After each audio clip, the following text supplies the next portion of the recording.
Thank you, everyone, and it is a great pleasure to be taking part in this debate today in this particular very historic chamber in this House, and also to speak in favour of the proposition that this House believes that the protocol has negatively impacted on Northern Ireland. The Northern Ireland Protocol, as conceived by the EU, lobbied for by the Irish government and voted into law by a British government desperate to get Brexit done, has divided opinion here and in Westminster. It has subjugated Article 6 of the Act of Union and has trashed democratic norms in this part of the United Kingdom. Northern Ireland is now subject to a whole range of laws which are made by a foreign political entity. Laws which govern huge swathes of our economy, over which we have no say, and which will take us on a different trajectory to the rest of the United Kingdom as divergence increases with the passage of time. This negation of democracy is having a hugely negative impact on the democratic institutions in Northern Ireland. In this House of democratically elected politicians, it is a statement of fact to say that Unionists oppose the protocol. Now, I have spent many years of my life, as Matthew has said, listening to European politicians who swear that they want to safeguard the Belfast Agreement in all of its parts. Some thought that was very important. Yet the very same people, and indeed many of the political class here, want to ignore that very same agreement, which sets out a position on the principle of consent, as being the consent of the two main communities here in Northern Ireland. Surely, we must agree that this is a hugely negative impact of the protocol. Northern Ireland works best when we have consent from all for a functioning democracy.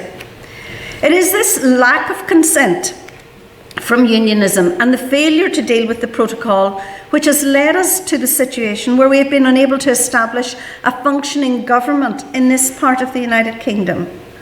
I believe in devolution. I believe that a stable, prosperous Northern Ireland is good for all of us. I want to see devolution restored. However, as Sir Geoffrey Donaldson said recently, the protocol rubble needs removed if the devolved government foundations are to be stabilised. It is quite simply impossible to proceed if one part of our community is marginalised and its views ignored. We need a firm foundation for the restoration of local accountable government in Northern Ireland. And on this day of new beginnings in Westminster, I would urge our government to deal speedily with the Northern Ireland Protocol and restore democracy and sovereignty to this part of the United Kingdom. Yes?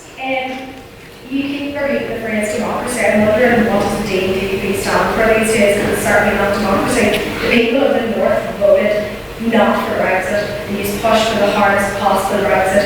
You didn't care for your people, you didn't care for the economy, and you certainly don't care for the economy. You're pushing against the protocol. You certainly don't. I think it's hypocritical for you to talk about democracy when that is philosophy of the game. Right. Okay. So I take your point of view, and I accept that is very firmly held by you.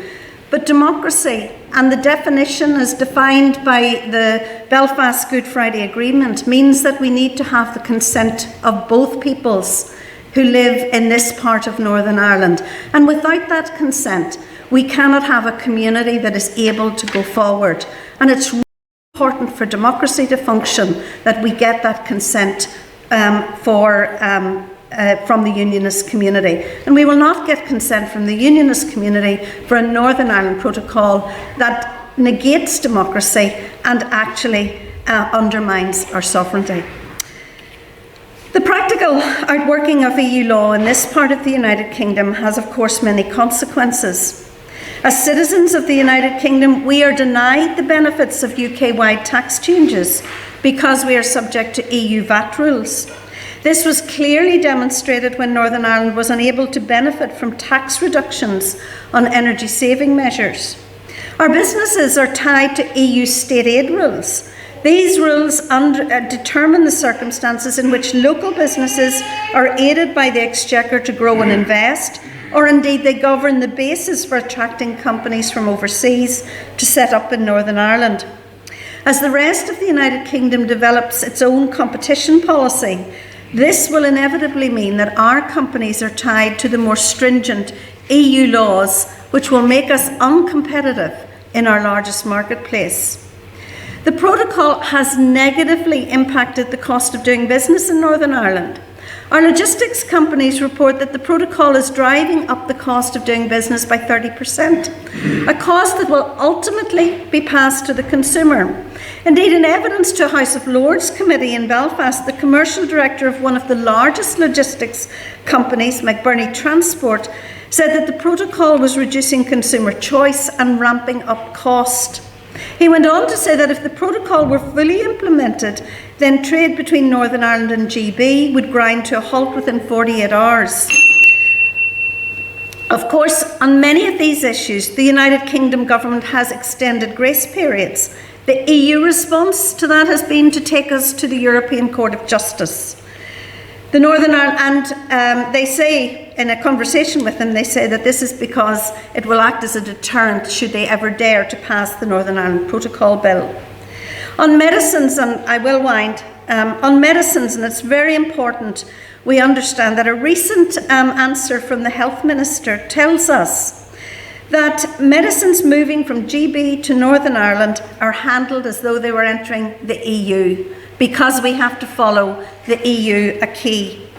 And again, the government has said that our compliance with the Falsified Medicines Directives risks divergence with the medicines market between Great Britain and Northern Ireland and will lead to increased costs for Northern Ireland's health service.